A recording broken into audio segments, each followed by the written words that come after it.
হযরত বিলাল রাদিয়াল্লাহু তাআলা আনহু তিনি উমাইয়া বিন খলফের কৃতদাস ছিলেন। তিনি যখন কালিমা পড়েছেন, উমাইয়া বিন খলফ যখন জানতে পারলো তাকে অত্যাচার করতে লাগলো, তাকে মক্কার অলিতে গলিতে ঘোরাতে লাগলো, এরপরও কালিমা ছাড়ে না।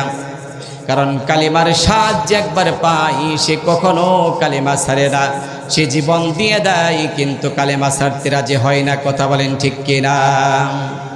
আমার বন্ধুগণ, এই জন্য আমরা ইতিহাস দেখতে পাই বহু সাহাবায়ে কেরাম ইমানের জন্য জীবন দিয়েছেন কিন্তু কালিমা ছাড়েন নাই। কথা বলেন ঠিক কিনা? আমার ভাইরা, যারা মুমিন, যারা মুত্তাকি, তারা ইমানটাকে এত প্রাধান্য দেয়, ইমানের এত স্বাদ পায়, তারা জীবন দেয় কিন্তু ইমান দিতে রাজি হয় না। বিলালকে এইভাবে মরুভূমির মধ্যে নিয়ে যাওয়া হলো, গলার মধ্যে রশি দিয়ে টেনে টেনে শেষিয়ে মরুভূমির মধ্যে নিয়ে চিৎ করে শুয়ে উপরে মন কেমন পাথর চাপা দিয়ে কাফেররা বলতেছে, বিলাল রে, এখনো সময় আছে, কালিমা ছাড়বি নাকি ছটফট করে এভাবে জীবন দিবি? এভাবে জীবন দিবি নাকি? হযরতে বিলাল রাদিয়াল্লাহু তাআলা আনহু তিনি তার জবান থেকে একটি শব্দ বের করছেন, আহাদুন আহাদ, আহাদ আহাদ। এই বাক্যটি বারবার তিনি উচ্চারণ করেছেন। তিনি যেন বিজয়ের গান গেতে চান, তিনি যেন ইমানের গান গেতে চান। বিলাল রাদিয়াল্লাহু তাআলা আনহু বোঝাতে চান, কাফেরেরা রে, আমি জীবন দিব কিন্তু ইমান দিব না। আল্লাহু আকবার। বিলাল রাদিয়াল্লাহু তাআলা আনহু বললেন, কাফেরেরা রে, আমার জীবন যেতে পারে কিন্তু আমি ইমান ছাড়তে রাজি নই। কবি এই জন্য চমৎকার করে বলছেন, যা আছে মোর সব নিয়ে যাও, ইমান আমার নিও না। যা আছে মোর সব নিয়ে যাও, ইমান আমার নিও না। ইমান ছাড়া ও গো প্রভু মরণ আমায় দিও না, না না, মরণ আমায় দিও না। কথা বলেন ঠিক কিনা? আমরা যদি ইমানকে যদি প্রাধান্য দেই তাহলে আমাদেরকে প্রয়োজনে জীবন দিতে হবে কিন্তু ইমান ছাড়তে আমরা রাজি নয়। আউযু বিল্লাহি মিনাশ শাইতানির রাজিম। বিসমিল্লাহির রহমানির রহিম। لقد كان لكم في رسول الله أسوة حسنة. وقال الله تعالى ونزلنا عليك الكتاب تبيانا لكل شيء وهدى ورحمة وبشرى للمسلمين. وقال رسول الله صلى الله عليه وسلم ليتمم مكارم الأخلاق. اللهم صل على محمد وعلى آل محمد كما صليت على إبراهيم وعلى آل إبراهيم إنك حميد مجيد. আপনারা দুরূদ ইব্রাহিম জানেন না? পড়লে সওয়াব আছে না নাই? পড়েন, আল্লাহুম্মা বারিক আলা মুহাম্মাদিন ওয়া আলা আলি মুহাম্মাদ কামা বারাকতা আলা ইব্রাহিম ওয়া আলা আলি ইব্রাহিম ইন্নাকা হামিদুম মাজিদ। লা ইলাহা ইল্লাল্লাহ, লা ইলাহা, জোরে হবে, লা ইলাহা ইল্লাল্লাহ, লা ইলাহা ইল্লাল্লাহ লা ইলাহা লা ইলাহা ইল্লাল্লাহ মুহাম্মাদুর রাসূলুল্লাহ সাল্লাল্লাহু আলহামদুলিল্লাহ। ঐতিহ্যবাহী ধামরাই থানার উত্তর পাঠানটোলা ফেকন বিবি ওয়াকফা স্টেট জামে মসজিদের উদ্যোগে আয়োজিত আজকের এই তাফসিরুল কোরআন মাহফিলের সুযোগ্য সুনামধন্য সভাপতি জনাব আতিকুর রহমান আতিক সাহেব, আজকের প্রধান আকর্ষণ প্রধান মেহমান হজরত মাওলানা হাবিবুর রহমান যুক্তিবাদী সাহেব। মঞ্চ উপবিষ্ট আছেন জাতির শ্রেষ্ঠ সন্তান ওলামা ইকরাম। আমার সামনে প্যান্ডেলের ভিতরে উপস্থিত রয়েছেন দূর দূরান্ত থেকে আগত ইসলাম প্রিয় তাওহীদি জনতা। পর্দার আড়ালে আছেন অত্যন্ত সরলা সফলা সম্মানিতা মা এবং বোনেরা। আমি সর্বপ্রথম সকলকে নিয়ে সেই মহান ইজ্জতুল জালালের দরবারে শুকর এবং সুজুদ পেশ করছি, যিনি আমাদেরকে হাজার হাজার মানুষের মধ্য থেকে যাচাই এবং বাছাই করেছেন, মনোনীত করেছেন, নির্বাচিত করেছেন, এই কোরআনে ময়দানে আসার সুযোগ দান করেছেন। সেই মহান মনিবের দরবারে শুকর এবং সুজুদ পেশ করছি। উচ্চ কণ্ঠে আওয়াজ দিয়ে সকলেই পড়ি আলহামদুলিল্লাহ। আরো জোরে পড়তে হবে আলহামদুলিল্লাহ। আপনারা মাহফিল আসতে পেরে খুশি না বেজার? খুশির আওয়াজ আসতে হয় না জোরে হয়? খুশি না? কে কে হাত জাগিয়ে দেখায়? খুশি না? এটা আপনাদেরকে সচেতন করার জন্য এটা একটা ক্লাস। এখানে আমি কি বলবো কি বলছি আমাদেরকে খুব কান খাড়া করে মনোযোগের সাথে আমাদেরকে কথাগুলো গ্রহণ করতে হবে। কথা বলেন ঠিক কিনা? কারণ এখানে কোনো কিচ্ছা কাহিনী নয়, গল্প নয়। এখানে কথা হবে একজনের, তিনি কে? আল্লাহ তাআলা। কোরআনে কারিম থেকে কথা হবে। নবীজি বলেন মান ক্বালা বিহি সাদাকা, যে কোরআন দিয়ে কথা বলে সে সত্য কথাই বলে। ওমান আদালা বিহি হাকামা, যে কোরআন দিয়ে ফয়সালা করে সে শ্রেষ্ঠ ফয়সালাই করে। আমার ভাইয়েরা, আজকে আপনারা যে এখানে এসেছেন, এক একজনের সূরত, এক একজনের চেহারা এক এক রকম।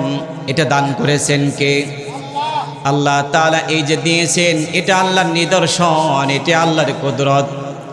আজকে ইমানের উপরে, আজকে ইমানের সাথে আল্লাহর উপরে ভরসা করে এখানে যারা এসেছেন তারা আল্লাহর বন্ধু হয়ে গেছেন। বলেন সুবহানাল্লাহ।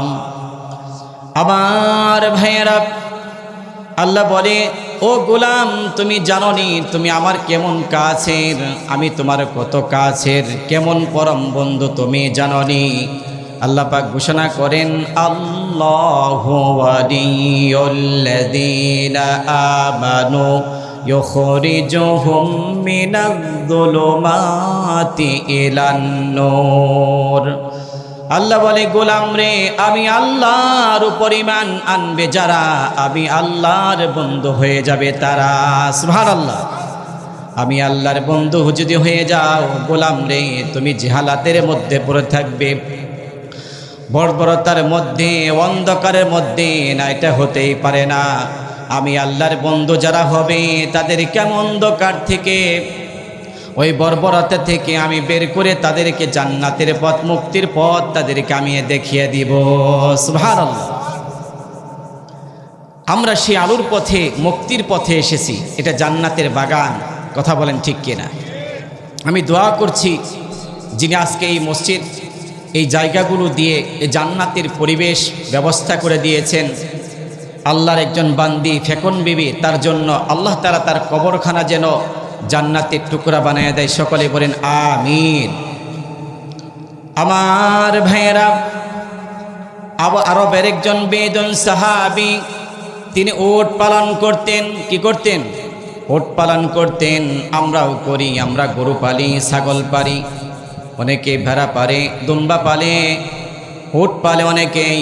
এরকম বেদুইন সাহাবী উট পালন করতেন। একদিন উটটি হারিয়ে গেল, আদরের শখের উটটি হারিয়ে গেল। হারিয়ে তিনি তন্ন তন্ন করে খুঁজতে লাগলেন। মক্কা মদিনার দেশ, মরুভূমির দেশ, খুঁজতে খুঁজতে একদিন, 2 দিন, 3 দিন, হারানো উট কোথাও পাওয়া যায় না। বাড়ির উঠানের মধ্যে দাঁড়িয়ে দাঁড়িয়ে তিনি এভাবে চিন্তা করতেছেন, আহারে কোথায় গেলে আমার হারানো উট পাবো, কোথায় গেলে আমি সেটা ফিরিয়ে পাবো।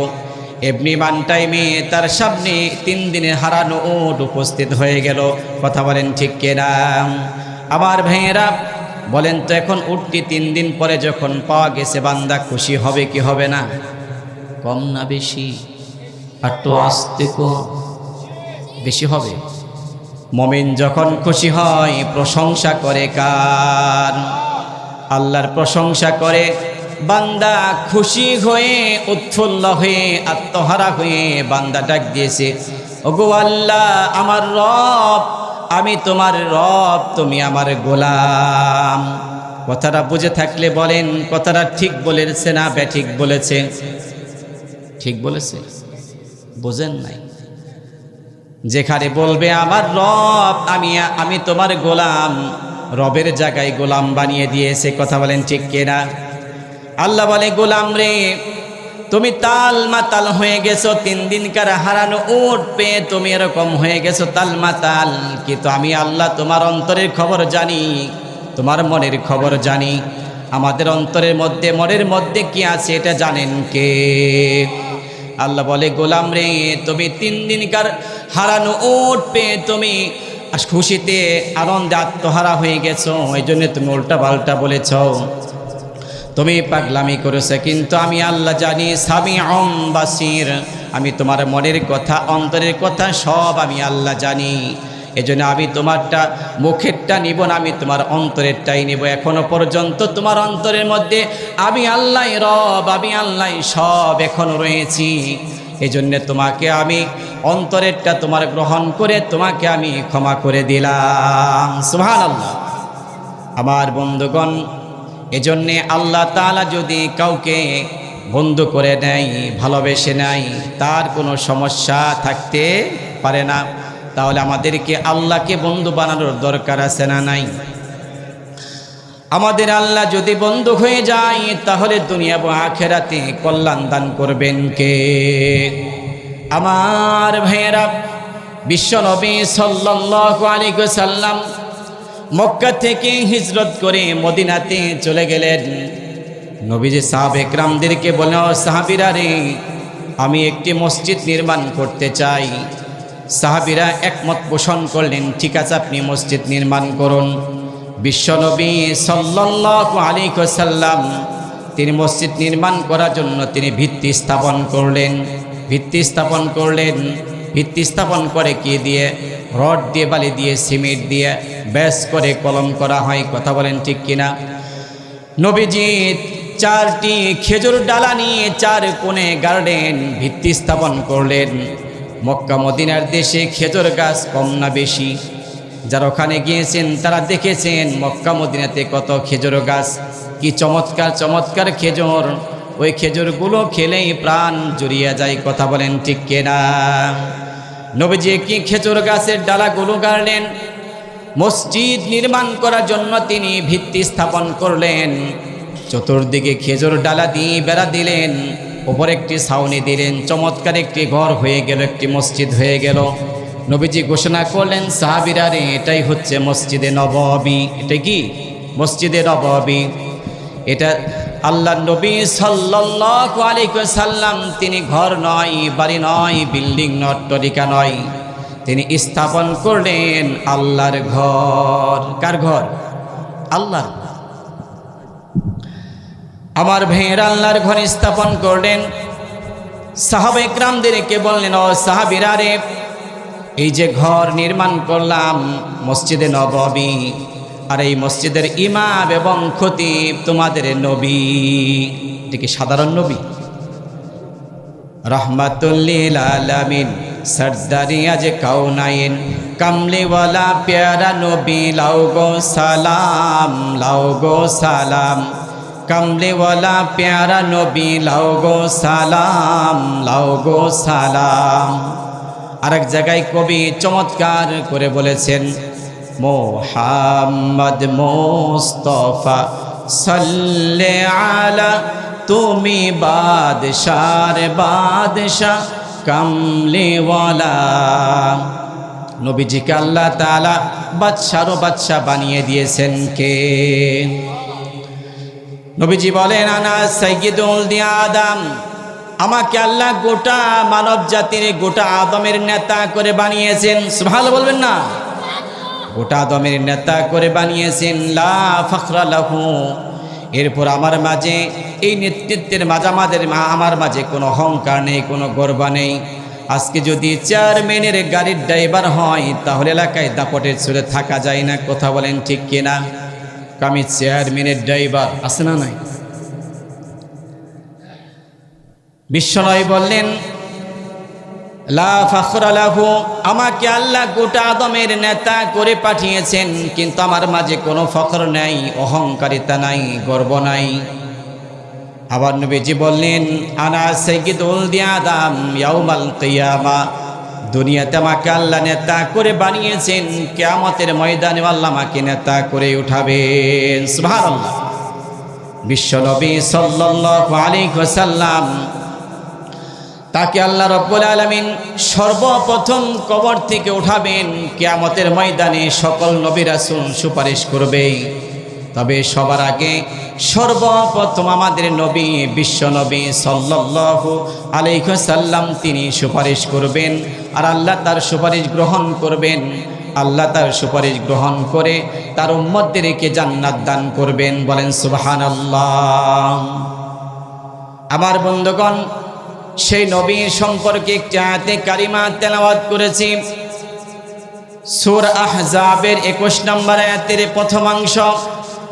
আল্লাহ রাব্বুল আলামিন বলছেন লাকাদ কানা লাকুম ফি রাসূলিল্লাহি উসওয়াতুন হাসানাহ। আল্লাহ জানিয়ে দিন গোলামের, আরে আমি তোমাদের জন্য উত্তম আদর্শ রেখে দিয়েছি বিশ্বনবী সাল্লাল্লাহু আলাইহি ওয়াসাল্লামের মাঝে। আমাদের জন্য উত্তম আদর্শ রয়েছে কার মাঝে? মুহাম্মদ সাল্লাল্লাহু আলাইহি ওয়াসাল্লামের মাঝে। তিনি কেমন আদর্শবান, তিনি কেমন নেতা, তার মতো অভিভাবক, তার মতো একজন শিক্ষক, তার মতো একজন মহান নবী, তার মতো এমন একজন বন্ধু, একজন অভিভাবক দুনিয়া তার আসবে না। আসবে নাকি? আসবে না। তিনি এমন, কেমন তার চরিত্র, কেমন তার আদর্শ, তার আদর্শ দেখে, তার আচরণ দেখে অমুসলিম কাফের মুশরিকরা পর্যন্ত কালিমা পড়ে মুসলমান হয়ে গেছে। এরকম প্রমাণ আছে না নাই? কথা বলা আছে না নাই? আমার ভাইয়েরা, বিশ্বনবী সাল্লাল্লাহু আলাইহি ওয়াসাল্লাম মসজিদে নববী তৈরি করলেন। এরপরে সাহাবে কেরামদেরকে বললেন, ও সাহাবীরা রে, এই মসজিদের ইমাম এবং খতিব আমি। এরপরে এই মসজিদের জন্য একজন মুয়াজ্জিন প্রয়োজন। মদিনাতে চমৎকার চেহারার কণ্ঠসুরের মুয়াজ্জিন রয়েছে, এরকম বহু লোক রয়েছে, বহু উলামায়ে কেরাম রয়েছে, কিন্তু বিশ্বনবী সাল্লাল্লাহু আলাইহি ওয়াসাল্লাম বলেন, সাহাবীরা রে, এই মসজিদের জন্য আমি একজন মুয়াজ্জিন ঠিক করলাম, তার নাম হচ্ছে কালো বিলাল। তার নাম কি? বিলাল। হযরতে বিলাল রাদিয়াল্লাহু তাআলা আনহু তিনি এত কালো ছিলেন, পৃথিবীতে তিনজন সবচেয়ে কালো, আর তারা হচ্ছেন আল্লাহর কাছে সবচেয়ে ভালো। সুবহানাল্লাহ বলবেন না? কালো বিলালকে মুয়াজ্জিন বানালেন বিশ্বনবী সাল্লাল্লাহু আলাইহি ওয়াসাল্লাম। বিশ্বনবী সাল্লাল্লাহু আলাইহি ওয়াসাল্লাম মুয়াজ্জিন ঘোষণা করলেন। আর বিলালের এত মর্যাদা সম্মান আল্লাহ কেন বাড়িয়ে দিয়েছেন? এখান থেকে হতে পারে একটি কথা, কে কোন কথার দ্বারা হেদায়েত পাবে, কে কোন কথার দ্বারা তার জীবনটাকে পরিবর্তন করবে, কোন কথার মাঝে, কোন কাজের মাঝে কার মুক্তি রয়েছে, এটা আল্লাহ পাক জানেন, কেউ জানে না। কথা বলেন ঠিক কিনা? আমার ভাইয়েরা, বুখারীর বর্ণনা, একজন পতিতা সারাদিন অপকর্মে গুনার কাজে লিপ্ত থাকতেন, যৌন কাজে লিপ্ত থাকতেন। এমন একজন মহিলা মরুভূমির উপর দিয়ে যায়, দেখতেছেন একটা কুকুর তৃষ্ণার্ত হয়ে, পানি তৃষ্ণার্ত হয়ে কূপের চতুর্দিকে ঘুরঘুর করে ঘুরতেছে। ওই মহিলার দেখে তার মনের মধ্যে, অন্তরের মধ্যে মায়া লেগে গেল। তিনি চিন্তা করলেন, এই কুকুরটিকে কিভাবে আমি পানি পান করাতে পারি। মহিলা বর্ণায় এসেছে, তার গায়ের যে ওড়না ছিল, ওড়নাটাকে তিনি রশি বানিয়ে কূপ থেকে পানি উত্তোলন করে কুকুরটিকে পানি পান করালেন, তৃষ্ণার্ত মিটালেন। এই কাজটা আল্লাহর কাছে এত পছন্দ হলো, এত ভালো লেগেছে। আল্লাহ কয়, বান্দিরে, তোকে আমি হেদায়েত দিয়ে তোকে আমি জাহান্নাম থেকে মুক্তি করে জান্নাতের ফয়সালা করে দিলাম। একটু আসতে বলেন সুবহানাল্লাহ। আমার ভাইয়েরা, অন্যত্র দেখেন আরেকজন আল্লাহর আবেদা বান্দি, তিনি এত ভালো কাজ করতেন, ইবাদত করতেন, জান্নাতি ছিলেন, কিন্তু তিনি একটি বিড়াল ছানাকে আটকে রেখেছিলেন, খাবার দেননি, ছেড়েও দেননি, যার কারণে বিড়ালটি মারা যায়। তিনি ছিলেন জান্নাতি, আল্লাহ তাকে জাহান্নামী বানিয়ে দিয়েছেন। আল্লাহ যেটা পারে সেটা কেউ পারে না, কথা বলেন ঠিক কিনা? আল্লাহ সব পারে। এই জন্য আমাদেরকে কোন কথার দ্বারা, কোন কাজের দ্বারা আমাদের হিদায়াত রয়েছে, কল্যাণ রয়েছে, এটা একমাত্র আল্লাহ তাআলা জানেন। হতে পারে আজকের এই মাহফিলকে কেন্দ্র করে এই মহল্লাবাসী হেদায়েতের জরিয়া হয়ে যেতে পারে, পারে কি পারে না? এখান থেকে অনেকের জীবন পরিবর্তন হয়ে যেতে পারে। যদি কেউ কোরআনের কাছে আসে, যদি কেউ কোরআন গ্রহণ করে, কোরআন পড়ে, কোরআন দিয়ে জীবন গঠন করে, আল্লাহ তাকে জাহান্নাম থেকে মুক্তি করে জান্নাতের ফয়সালা করতে পারে। আমার বন্ধুগণ, বলতেছিলাম হযরতে বিলাল রাদিয়াল্লাহু তাআলা আনহু, তিনি উমাইয়া বিন খলফের কৃতদাস ছিলেন। তিনি যখন কালিমা পড়েছেন, উমাইয়া বিন খলফ জানতে পারলো, তাকে অত্যাচার করতে লাগলো, তাকে মক্কার অলিতে গলিতে ঘোরাতে লাগলো। এরপরও কালিমা ছাড়ে না, কারণ কালিমার স্বাদ যে একবার পাই, সে কখনো কালিমা ছাড়ে না, সে জীবন দিয়ে দেয়, কিন্তু কালিমা ছাড়তে রাজি হয় না। কথা বলেন ঠিক কিনা? আমার বন্ধুগণ, এই জন্য আমরা ইতিহাস দেখতে পাই, বহু সাহাবায়ে কেরাম ইমানের জন্য জীবন দিয়েছেন, কিন্তু কালিমা ছাড়েন নাই। কথা বলেন ঠিক কিনা? আমার ভাইরা, যারা মুমিন, যারা মুত্তাকি, তারা ইমানটাকে এত প্রাধান্য দেয়, ইমানের এত স্বাদ পায়, তারা জীবন দেয়, কিন্তু ইমান দিতে রাজি হয় না। বিলালকে এইভাবে মরুভূমির মধ্যে নিয়ে যাওয়া হলো, গলার মধ্যে রশি দিয়ে টেনে টেনে শেষরিয়ে মরুভূমির মধ্যে নিয়ে চিৎ করে শুয়ে উপরে মন কেমন পাথর চাপা দিয়ে কাফেররা বলতেছে, বিলাল রে, এখনো সময় আছে, কালিমা ছাড়বি নাকি ছটফট করে এভাবে জীবন দিবি? এভাবে জীবন দিবি নাকি? হযরতে বিলাল রাদিয়াল্লাহু তাআলা আনহু, তিনি তার জবান থেকে একটি শব্দ বের করছেন, আহাদুন আহাদ, আহাদ আহাদ। এই বাক্যটি বারবার তিনি উচ্চারণ করেছেন। তিনি যেন বিজয়ের গান গেতে চান, তিনি যেন ইমানের গান গেতে চান। বিলাল রাদিয়াল্লাহু তাআলা আনহু বোঝাতে চান, কাফেরেরা রে, আমি জীবন দিব কিন্তু ইমান দিব না। আল্লাহু আকবার। বিলাল রাদিয়াল্লাহু তাআলা আনহু বললেন, কাফেরেরা রে, আমার জীবন যেতে পারে, কিন্তু আমি ইমান ছাড়তে রাজি নই। কবি এজন্য চমৎকার করে বলছেন, যা আছে মোর সব নিয়ে যাও, ইমান আমার নিও না।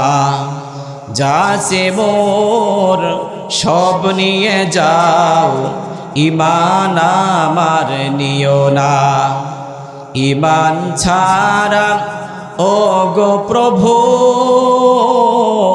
মরণ আমায় দিও না, না না, মরণ আমায় দিও না। কথা বলেন ঠিক কিনা?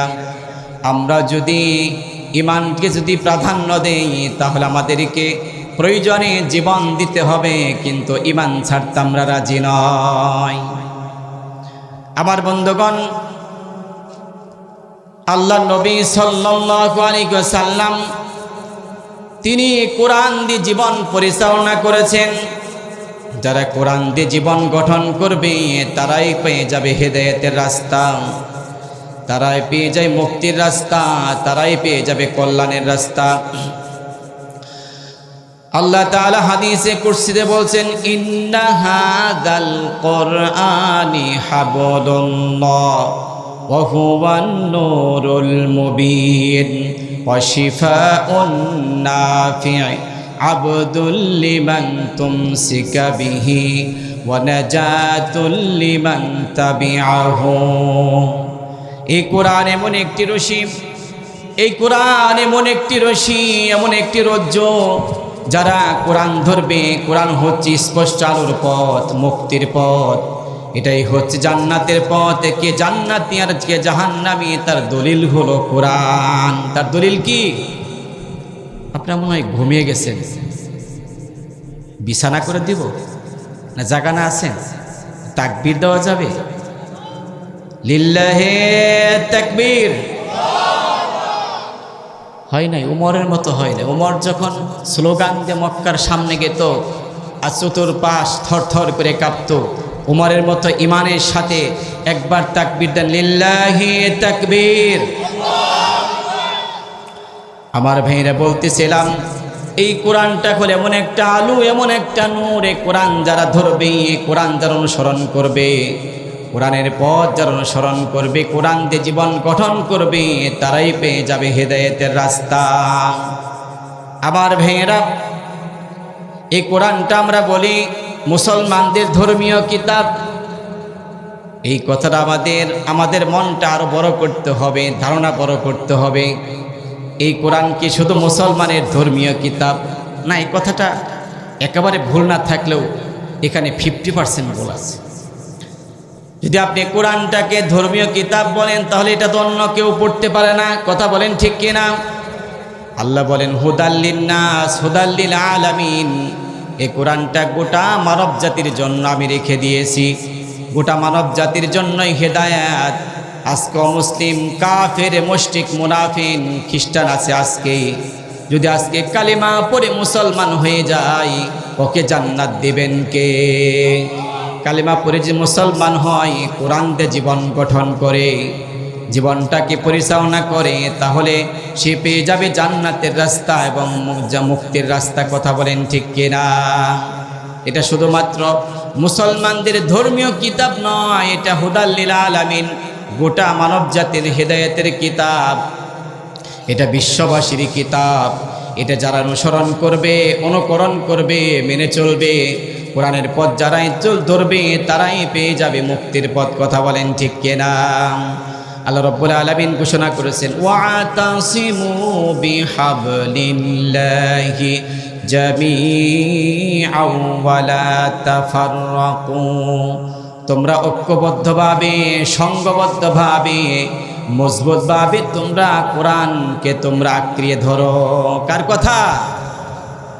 আল্লাহ ধরতে বললেন এক রশি, আমরা ধরি 8 রশি। আছে না নাই?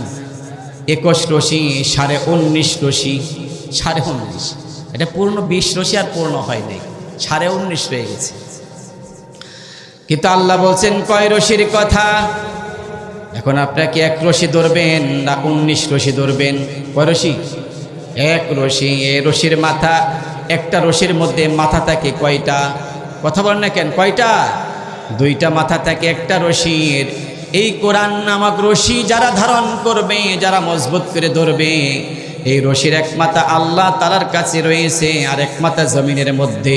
এই কোরআন যারা ধরবে, অনুসরণ করবে, আল্লাহ তাআলা তাদেরকে আরেক রশির মাথা ধরে টেনে টেনে তাদেরকে জান্নাতে নিয়ে যায়। বলেন সুবহানাল্লাহ। আমার বন্ধুগণ, বিশ্ব নবী সাল্লাল্লাহু আলাইহি ওয়াসাল্লাম দেখেন তিনি তার কেমন চরিত্র। বিশ্ব নবী সাল্লাল্লাহু আলাইহি ওয়াসাল্লামের 63 বছর জিন্দেগিতে নবীজি একটি মিথ্যা কথা বলেছেন, এমন কোনো প্রমাণ নেই, পৃথিবীর কেউ প্রমাণ দিতে পারবে না। নবীজি তার 63 বছর জিন্দেগিতে তিনি একটি মিথ্যা কথা বলেছেন। আমার ভাইয়েরা, নবীজির জীবন আমাদের কাছে একেবারেই পরিষ্কার। নবীজির জীবন আমাদের কাছে একেবারেই পরিষ্কার। তিনি জীবনে মিথ্যা কথা বলেন নাই, তিনি কারো উপরে জুলুম করেন নাই, নির্যাতন করেন নাই, কাউকে জীবনে ঠকান নাই। বিশ্বনবী সাল্লাল্লাহু আলাইহি ওয়াসাল্লাম মক্কা থেকে হিজরত করে মদিনাতে যাওয়ার পরে এই কোরআন দিয়ে রাষ্ট্র গঠন করলেন। তিনি মদিনার নাম ছিল ইয়াসরিব। কি ছিল? ইয়াসরিব। তার নাম হয়ে গেল মদিনা। আল্লাহ নাম দিয়ে দিলেন মদিনা। আমরা একটু শখ করে আদর করে ভালোবেসে মহব্বত করে তার নাম দিয়েছি সোনার মদিনা। কি নাম দিয়েছি? সোনার মদিনা। সেই মদিনায় যাইতে আমাদের মন চাই কি চাই না? কার কার চাই? হাত জেগে দেখায়। আল্লাহ সকলকে মদিনায় যাওয়ার তৌফিক দান করুন, বলি আমিন। মদিনা যাইতে পারলাম না, মদিনা দেখতে পারলাম না, মদিনা যাইতে পারলাম না, মদিনা দেখতে পারলাম না।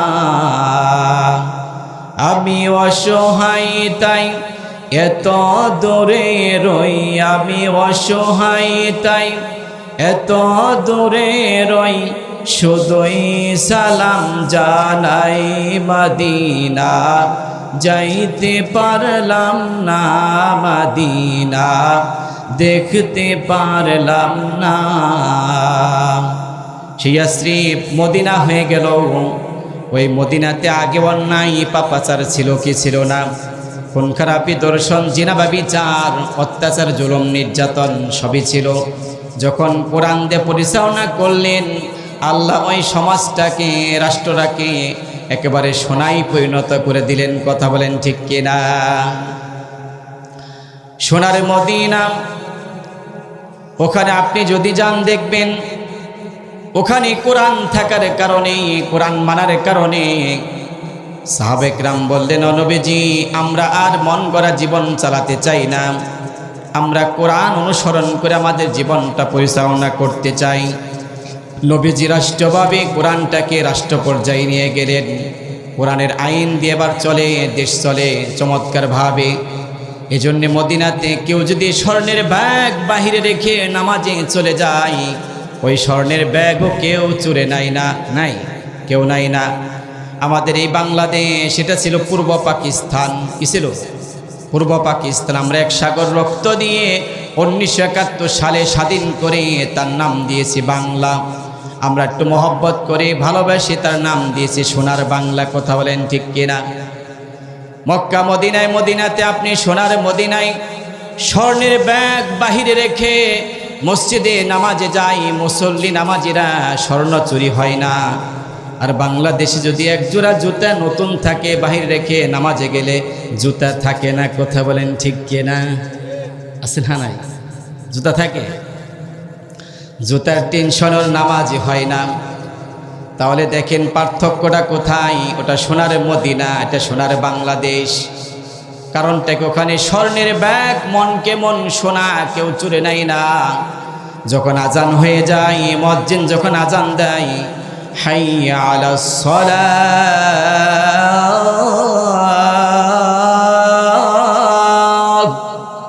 মুয়াজ্জিন যখন আজান দেয়, তোমরা নামাজের দিকে আসো। মদিনার মানুষগুলো স্বর্ণের দোকান, মনকে মন স্বর্ণ রেখে দিয়ে দৌড়িয়ে মসজিদে যায়, নামাজে যায়, কিন্তু তাদের কোনো চুরি হওয়ার কোনো সম্ভাবনা নাই। কিন্তু বাংলাদেশে, সোনার বাংলাদেশে এক জোড়া জুতা রেখে গেলেও সেটাও থাকে না। কথা বলেন ঠিক কিনা? কারণটা কি? কারণ হলো ওই সোনার মদিনা কোরআন রয়েছে। আল্লাহ বলো, নবী, চোরকে আপনি ধর্মের কাহিনী শুনে কোনো লাভ হবে না। চোরকে আপনি যতই বোঝান, ওয়াজ করেন, চোর কোনো ওয়াজ গ্রহণ করবে না। কথা বলেন ঠিক কিনা? আল্লাহ বলেন, নবী, যে আপনি একটি মাত্র আইন পাশ করেন, একটি মাত্র চোরের যদি আপনি বিচার করেন, হাজার হাজার চোর, চোরের 14 গোষ্ঠী শুদ্ধা ভালো হয়ে যাবে। কথা বলেন ঠিক কিনা? আল্লাহ বলেন, আস-সারিকু ওয়াস-সারিকাতু ফাকতাউ আইদিয়াহুমা ও নবী, আপনি চুরি করলে হাত কেটে দেন, তাহলে আর এই দেশে কোনোদিন চুরি হবে না। তাহলে যদি আপনি কোরআন থাকার কারণে মদিনাতে স্বর্ণে মন কেমন, স্বর্ণ চুরি হয় না। এই সোনার বাংলাদেশ আমরা যদি সোনায় পরিণত করতে চাই, এই দেশটাও যদি কোরআন দিয়ে চলতো, কোরআন মানতাম, কোরআন অনুসরণ করতাম, এদেশের মানুষ যদি কোরআনের হুকুম মানত, তাহলে এদেশে সেই নিয়ামত থাকতো কি থাকতো না? থাকতো না। আমাদের কি হলো? কোন পাগলে ধরছে? কোরআন ছাড়া যা ইচ্ছা তাই করি, মন যা চাই তাই করি। কোন ব্রিটিশরা কি করে ছেয়ে গেছে সেটা আজকে অনুসরণ করছি কোরআন বাদ দিয়ে। আমার ভাইয়েরা, যেই পরিবার কোরআন দিয়ে চালায়, পরিচালনা করে, ওই পরিবার আর সাধারণ পরিবার থাকে না, ওই পরিবারটা হয়ে যায় সোনায় পরিণত হয়ে যায়। যেই পরিবার দিয়ে, যেই কোরআন দিয়ে যেই সমাজ পরিচালিত হয়, ওই সমাজ আর সাধারণ সমাজ থাকে না, সেটা হয়ে যায় সোনার সমাজ। যে রাষ্ট্র কোরআন দিয়ে পরিচালিত হয়, ওই রাষ্ট্র আর সাধারণ কোনো রাষ্ট্র থাকে না, ওই রাষ্ট্র সোনার রাষ্ট্রে পরিণত হয়ে যায়। কথা বলেন ঠিক কিনা? আমার বন্ধুগণ, এই জন্যে কোরআন অনুসরণ করতে হবে, কোরআন মেনে চলতে হবে। কোরআন যদি কেউ মানতে পারে, কোরআন দিয়ে জীবন গঠন করতে পারে, কোরআন দিয়ে জীবনটাকে পরিচালনা করতে পারে, তাহলে ওই মানুষটার সাধারণ মানুষ থাকে না, ওই মানুষটা হয়ে যায় আল্লাহর পরিবারের ভুক্ত। আমার ভাইয়েরা, বিশ্ব নবী সাল্লাল্লাহু আলাইহি ওয়াসাল্লামের কথা বলতেছিলাম। সেই মদিনায় রাষ্ট্র গঠন করলেন নবীজি, কোরআন দিয়ে দেশ চালাতে লাগলেন। সোনার মদিনা হয়ে গেল। নবী তার ৬৩ বছর জিন্দিগিতে তিনি কোনোদিন একটি মিথ্যা কথাও বলেন নাই। তিনি যুদ্ধক্ষেত্রে কেমন আচরণ করতেন দেখেন। ইয়ামামার যুদ্ধে সুমামা ইবনে আসলকে সাহাবে কিরাম বন্দী করলেন, আটক করলেন। তাকে আটকে রাখা হলো, পিলারের সাথে, খুঁটির সাথে বেঁধে রাখা হলো। নবীজি সুমামা ইবনে আসলকে বললেন, সুমামা ইবনে আসল, তুমি কি চাও? বলতেছি, ইয়া রাসূলুল্লাহ, ইয়া হাবিবাল্লাহ, ইচ্ছা করলে আপনি আমাকে হত্যা করতে পারেন, অথবা আমাকে মুক্তিপণ করে আমাকে ছেড়ে দিতে পারেন। বিশ্বনবী সাল্লাল্লাহু আলাইহি ওয়াসাল্লাম তিনি পরকালের কথা, জান্নাত জাহান্নামের কথা শোনালেন। এরপর তিনি চলে গেলেন বাসায় গিয়ে সুমামার জন্য তিনি কি করলেন? খাবার পাঠালেন, দুধ গরম করে পাঠিয়ে দেয়। সাহাবায়ে কেরাম অবাক হলেন, বিস্মিত হলেন।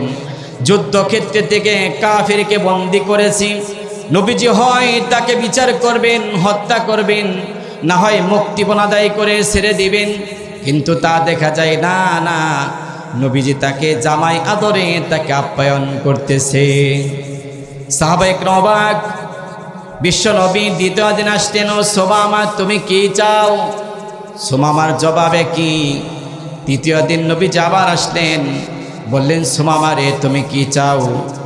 সুমামা বলতেছে, ইয়া রাসূলুল্লাহ, ইয়া হাবিবাল্লাহ, আপনি আমাকে ছেড়ে দিতে পারেন মুক্তিপণ আদায় করে, অথবা আমাকে আপনি হত্যা করতে পারেন, আপনার যা ইচ্ছা তাই করতে পারেন। নবীজি সুমামাকে তিনি পরকালের কথা, জান্নাত জাহান্নামের কথা শোনালেন। এরপরে বিশ্ব নবী সাল্লাল্লাহু আলাইহি ওয়াসাল্লাম সুমামাকে ওখান থেকে মুক্তি করে দিলেন, ছেড়ে দিলেন। সুমামাকে যখন ছেড়ে দেওয়া হলো, সুমামা একবার পিছন দিকে, একবার পিছায়, আবার একবার আগায়। তিনি চিন্তা করতেছেন, এতদিন যাবৎ মুহাম্মদ সাল্লাল্লাহু আলাইহি ওয়াসাল্লামের ব্যাপারে কি শুনতাম, আর তার ব্যাপারে কি খারাপ ধারণা ছিল। আমাকে ভুল বোঝানো হয়েছিল, আমাকে যা বোঝানো হয়েছিল তা তো আজকে দেখতে পেলাম না। তিনি কিছুদিন যাওয়ার পরে সুমামা ইবনে আসল তিনি আবার ফিরে আসলেন নবীজির কাছে।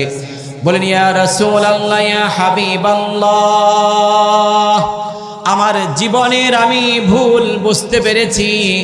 আপনার ব্যাপারে আপনি খুনি, আপনি দর্শক, আপনার ব্যাপারে যত অপবাদ দেওয়া হয়েছে তা সঠিক নয়। আমাকে যা বোঝানো হয়েছে তা ভুল বোঝানো হয়েছে।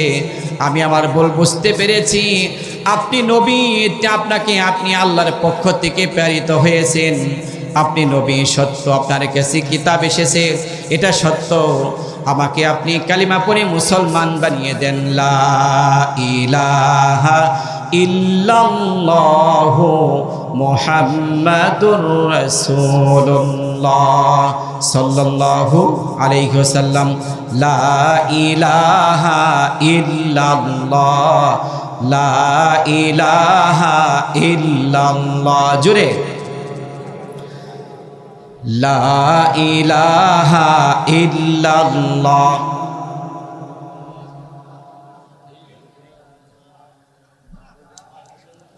একটু জবান ছেড়ে দিয়ে পড়েন, লা ইলাহা ইল্লাল্লাহ, লা ইলাহা।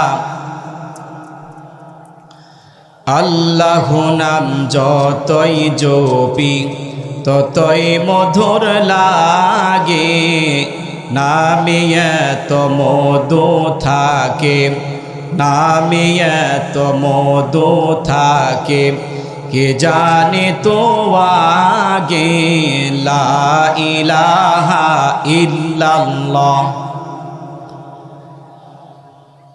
জোরে লা ইলাহা ইল্লাল্লাহ, লা ইলাহা ইল্লাল্লাহ, লা ইলাহা ইল্লাল্লাহু মুহাম্মাদুর রাসূলুল্লাহ সাল্লাল্লাহু। তাহলে এই কিতাবটি হচ্ছে সর্বশ্রেষ্ঠ কিতাব, আসমানি গ্রন্থ। এটা হচ্ছে বিশুদ্ধ নির্ভরযোগ্য একেবারে কিতাব। সব সমস্যার সমাধান দিতে পারে কে? আল কোরআন। সব সমস্যার সমাধান আল্লাহ কোরআনে কারিমা মধ্যে রেখে দিয়েছে। এই কথাটি স্লোগান, এটা কোনো ব্যক্তির নয়, এটা কোনো বক্তার নয়, এটা কোনো দলের নয়। এই কথাটাই স্লোগানটা যেন আল্লাহর স্লোগান। এ ব্যাপারে একটি আয়াতে কারিমা আল্লাহ নাজিল করেছেন, ওয়া নাযালনা আলাইকাল কিতাবা তিবয়ানাল লিকুল্লি শাই ওয়া হুদান ওয়া রাহমাতান ওয়া বুশরা লিল মুসলিমিন। আল্লাহু আকবার। আল্লাহ পাক জানিয়ে দিলেন এটি এমন একটি কিতাব, এমন একটি কোরআন, এমন একটি গ্রন্থ আমি নাজিল করেছি, এর মধ্যে এমন কোনো বিষয় নাই, উপত্য নাই, আমি বর্ণনা করি নাই। সকল কিছু আমি আল্লাহ রব্বুল আলামিন কিতাবের মধ্যে বর্ণনা করে দিয়েছি। সুবহানাল্লাহ। এজন্য সব সমস্যার সমাধান দিতে পারে আল কোরআন। কে দিতে পারে? আল কোরআন। পৃথিবীতে আর কোনো কিতাব নাজিল হবে না, একটি কোনো ওয়ার্ড শব্দ নাজিল হবে না কিয়ামত পর্যন্ত। যত সমস্যা আছে তার সমাধান আল্লাহ কোরআনে কারিমার মধ্যে রেখে দিয়েছেন। কথা বলেন ঠিক কিনা? আমার বন্ধুগণ, আমাদের জীবনের সর্বক্ষেত্রে বিশ্ব নবী সাল্লাল্লাহু আলাইহি সাল্লামকে অনুসরণ করতে হবে। যারা নবীজিকে অনুসরণ করেছেন, যারা নবীজিকে অনুকরণ করেছেন, তারাই মুক্তির পথ পেয়ে গেছেন। কথা বলেন ঠিক কিনা? আবার ভাইয়েরা, বিশ্ব নবী সাল্লাল্লাহু আলাইহি ওয়াসাল্লাম আত্মীয় স্বজনের হক আদায় করেছেন, প্রতিবেশীর হক আদায় করেছেন। আজকে তো আমাদের মাঝে আত্মীয় স্বজনের হক আদায় করবে দূরের কথা, প্রতিবেশীর হক। আজকে বরঞ্চ আত্মীয় স্বজনের সাথে এমন দুর্ব্যবহার করা হয়, সম্পর্ক ছিন্ন করে দেওয়া হয়। এরকম মানুষ আছে না নাই? মনে হয় দামরাইতে নাই, আছে? জোরে বলেন না কেন? আমার ভাইয়েরা, যদি একজন দুর্বল মানুষ পাওয়া যায়, তার প্রতিবেশী আত্মীয় কাছের, কিন্তু তার উপরে এমন জুলুম করা হয়, নির্যাতন করা হয়, তার এমনভাবে হক নষ্ট করে দেওয়া হয়। অথচ বিশ্বনবী সাল্লাল্লাহু আলাইহি ওয়াসাল্লাম যখন মক্কা থেকে হিজরত করে মদিনাতে চলে যান, তার কাছে মক্কার কাফের মুশরিকেরা সম্পদ জমা রেখেছিল, টাকা পয়সা, মুদ্রা, স্বর্ণ। নবী যখন রাত্রিবেলা, যখন বিশ্বনবী সাল্লাল্লাহু আলাইহি ওয়াসাল্লাম মক্কা থেকে পালিয়ে মদিনার পথ রওনা করলেন, নবীজি ইচ্ছা করলে সম্পদগুলো নিয়ে যেতে পারতেন। ওই কাফের মুশরিকদের ষড়যন্ত্রে দেশ ছাড়তেছি, কিন্তু না, নবীজি বললেন আলী রাদিয়াল্লাহু তাআলা আনহুকে ডেকে নিয়ে এই সম্পদগুলো তুমি বুঝে নাও, এটা অমুক অমুকের সম্পদ, তুমি বুঝিয়ে দিবা। নবীজি দেশ ছাড়লেন, কিন্তু কারো কোনো হক নষ্ট করেন নাই। কথা বলেন ঠিক কিনা? আজকে আমাদের মাঝে হিংসা হিংসি নানান কিছু, আজকে কিভাবে একে অপরের উপরে জুলুম নির্যাতন করা যায়, কাকে মেরে কে খাওয়া যায়, এর একটা প্রতিযোগিতা চলছে। কথা বলেন ঠিক কিনা? আজকে মানুষ গোড়ার মধ্যে হাবুডুবু খাচ্ছে। নবীজি অথচ কোনোদিন কারো সাথে কোনো হিংসা বিদ্বেষ করেন নাই। আপনি যদি হিংসা বিদ্বেষ মুক্ত জীবন গঠন করতে পারেন, এর মধ্যে আল্লাহ রেখে দিয়েছেন কল্যাণ। তাহলে একটা হাদিস বলি, মুসনাদ আহমদ শরীফের হাদিস।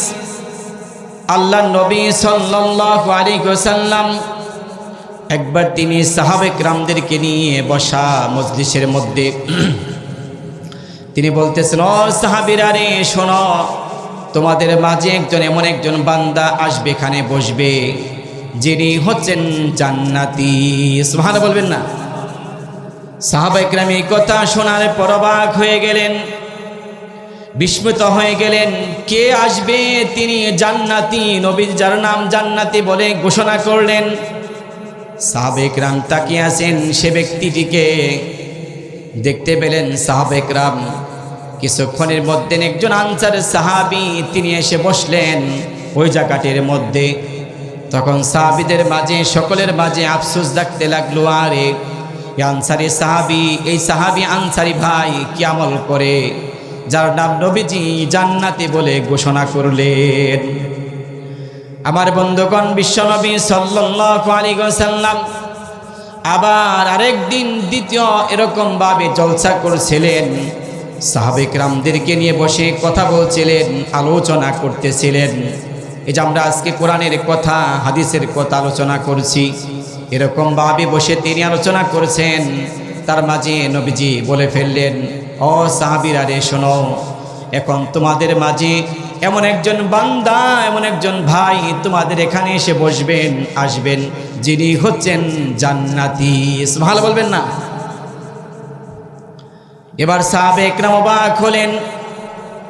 পূর্বের আরেকটি এভাবে প্রোগ্রামের মধ্যে নবীজি একজনের নাম ঘোষণা করেছিলেন, আজকে আবার কার নাম ঘোষণা করলেন? জান্নাতি বলে। দেখি কে আসে, তিনি কে, জান্নাতি, তিনি কেমন বান্দা, তিনি কি আমল করেন? নবীজি যার নাম জান্নাতি বলে ঘোষণা করলেন। সাহাবে একরাম দেখতে পেলেন কিছুক্ষণের মধ্যেই ওই পূর্বের জানজারি সাহাবী যার নাম নবীজি ঘোষণা করেছিলেন, ওই সাহাবী এসে কিছুক্ষণের মধ্যেই নবীজির ওই জায়গার মধ্যে বসে পড়লেন। সুবহানাল্লাহ। সাহাবে একরাম দেখতে পেলেন নবীজি আর পূর্বেই তো এরা নাম ঘোষণা করেছিলেন, আজকেও তার নাম ঘোষণা করলেন জান্নাতি বলে। সেজন্য কি যেন আমল করে, এমন কিছু কি আমল করে। আর নবী যেটা ঘোষণা করেছেন এটা তো নবীজির নিজের থেকে নয়, অবশ্যই আল্লাহর নবী, আল্লাহর নবীর কাছে আল্লাহর পক্ষ থেকে বার্তা এসেছে জান্নাতি বলে। আমার ভাইয়েরা, বিশ্ব নবী আরেক প্রোগ্রামে তৃতীয়বারের মতো সাহাবে কিরামদেরকে নিয়ে বসা কথা বলছিলেন। সেখানে নবীজি ঘোষণা করলেন, ও সাহাবীরা রে শোনো, এখন তোমাদের মাঝে একজন তোমাদের ভাই তিনি আসবেন, এখানে বসবেন, যিনি হচ্ছেন জান্নাতি। আওয়াজ দিয়ে বলেন সুবহানাল্লাহ। সাহাবে কিরাম অবাক হলেন, আজকে আবার কার নাম ঘোষণা করলেন নবীজি জান্নাতি বলে? ইতিপূর্বে তো একজন আনসারী সাহাবী, তার নাম দুইবার নবীজি ঘোষণা করেছেন জান্নাতি বলে, আজকে আবার কার নাম ঘোষণা করলেন জান্নাতি বলে? সাহাবে কিরাম তাকে দেখার জন্য অপেক্ষায় রইলেন, সে কোন বান্দা, আল্লাহর কি আমল করে, এমন কি গোপনে চমৎকার আমল করে যার আমলের বিনিময়ে আল্লাহ তাকে জান্নাতি বলে ঘোষণা দিয়েছেন। অপেক্ষায় রয়েছেন সাহাবে কিরাম। কিছুক্ষণের মধ্যে দেখতে পেলেন ওই আনসারী সাহাবী এসে ওই জায়গার মধ্যে বসে পড়লেন। বলেন সুবহানাল্লাহ। সকল সাহাবে কিরাম অবাক হতে লাগলেন। সবচেয়ে আশ্চর্যান্বিত হলেন আমর ইবনুল আস রাদিয়াল্লাহু তাআলা আনহু, জলিলে কদর সাহাবী। আমর ইবনুল আস রাদিয়াল্লাহু তাআলা আনহু, তিনি মনের মধ্যে তার হৃদয়টা ক্রন্দনরত হয়ে গেল। সাহাবী আমর ইবনুল আস রাদিয়াল্লাহু তাআলা আনহু তিনি চিন্তা করতে লাগলেন, ভাবতে লাগলেন, এই আনসারী সাহাবী, আনসারী ভাই কি আমল করে, তার আমল আল্লাহর কাছে এত প্রিয় হয়েছে, পছন্দ হয়েছে, যার কারণে তাকে জান্নাতি বলে 3টি জায়গার মধ্যে নবীজি 3 দিন ঘোষণা করলেন। তার মনের মধ্যে ইচ্ছা আশঙ্কা জাগলো, আশা আকাঙ্ক্ষা জাগলো যে আমি ওই আমল করে জান্নাতি হতে চাই। কি আমল করে আমাকে জানতেই হবে। আমর ইবনুল আস রাদিয়াল্লাহু তাআলা আনহু তিনি পেরেশানিতে আছেন, কিভাবে তার কাছ থেকে জানবে সে কি আমল করে। এই জন্য আমর ইবনুল আস রাদিয়াল্লাহু তাআলা আনহু তিনি কিছুদিন পূর্বে ওই আনসারী সাহাবীর বাসায় চলে গেলেন। বলছে, আনসারী ভাই রে, তোমার কাছে আমি এসেছি, আমার পিতার সাথে আমার ঝগড়া হয়েছে, এই জন্য তোমার বাসা আমি মেহমান হয়ে এসেছি, আমাকে কয়েকদিন থাকার জন্য সুযোগ করে দাও। কি বলছে? পিতার সাথে ঝগড়া হয়েছে, এটা মনোমালিন্য হয়েছে, তো আমি তোমার কাছে এসেছি মেহমান হিসাবে, আমাকে কয়েকদিনের জন্য সুযোগ দাও তোমার কাছে থাকার জন্য। সাহাবে একরাম তার একে অপরের প্রতি কত সহানুভূতিশীল ছিলেন, একে অপরের প্রতি কত ভালোবাসা দরদ ছিল, নিজে না খেয়ে আরেক ভাইকে খাওয়াতেন। আর এখন আমাদের মাঝে এমন অবস্থা, নিজের জায়গা দখল করে আরেক জায়গাটা সহ দখল করতে চাই। কথা বলেন ঠিক কিনা? আনসারী সাহেব বলছে, ভাইজান আপনি থাকেন, কোনো টেনশন করবেন না, আপনার যে কয়দিন মন চায় আমার বাসায় থাকবেন, খাবেন, কোনো টেনশন নাই। কিন্তু আমর ইবনুল আস রাদিয়াল্লাহু তাআলা আনহু তার মনের মধ্যে ব্যথা বেদনা, যে আনসারী সাহাবী, আনসারী ভাই কি আমল করে আমাকে জানতেই হবে, যার নাম নবীজি 3টি জায়গার মধ্যে 3 বার ঘোষণা করলেন জান্নাতি বলে, এটা আমাকে জানতেই হবে। আর ওই আমলগুলো আমিও করে আমি আমর ইবনুল আস আমিও জান্নাতি হতে চাই। আপনি জান্নাতি হতে চান না? কে কে জান্নাতি হতে চায় হাত জাগিয়ে দেখা। লিল্লাহি তাকবীর। আল্লাহ আমাদের সকলকে জান্নাতের মেহমান হিসাবে কবুল করুন, বলি আমিন।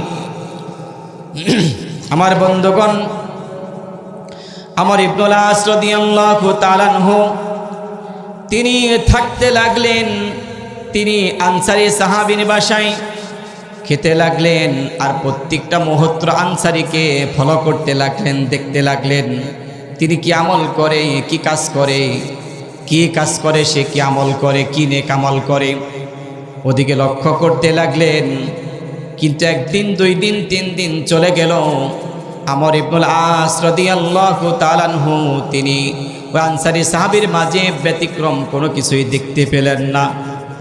তিনি চিন্তা করতেছেন, আমি তো ব্যতিক্রম কিছু দেখতে পেলাম না, আমরা যেভাবে সাধারণত নামাজ পড়ি এভাবেই নামাজ পড়ে, আমরা যে আমলগুলো করি এই আমলগুলোই করে।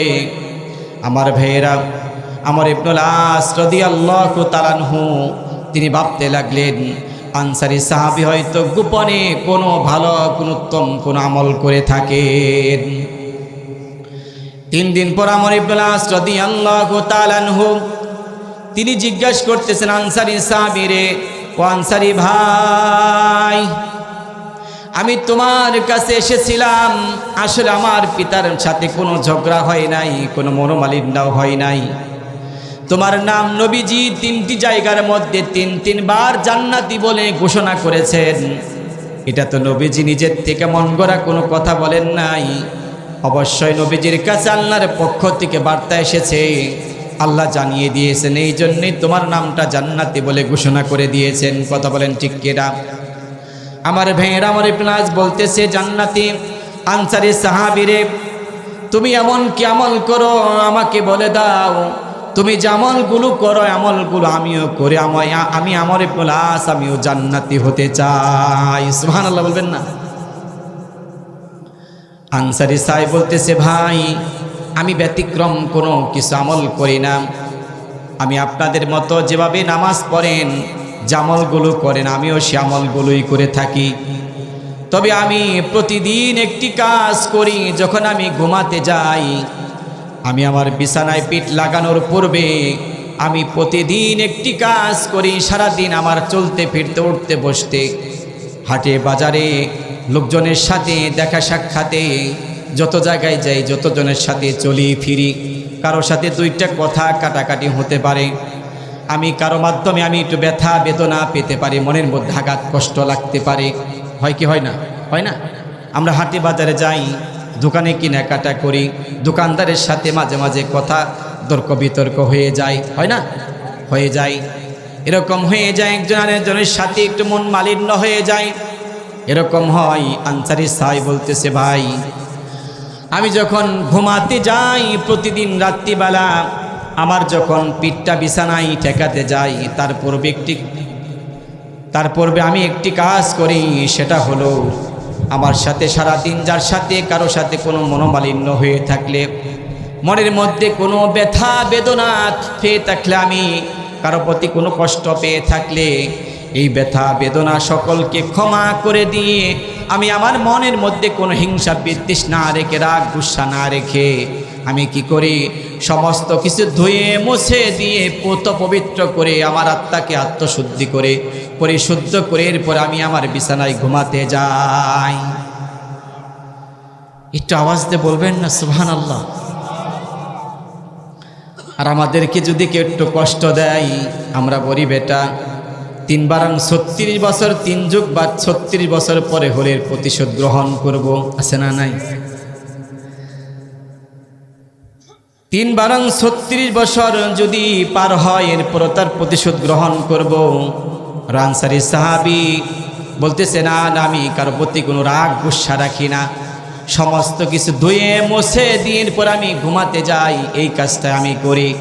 এই কাজের বিনিময়ে এই হিংসা বিদ্বেষ দূর করার কারণে আল্লাহ তাআলা তাকে এত সম্মানিত করেছেন, এত মর্যাদাশীল করলেন। এই আমলটা তার কাছে এত ভালো লাগলো।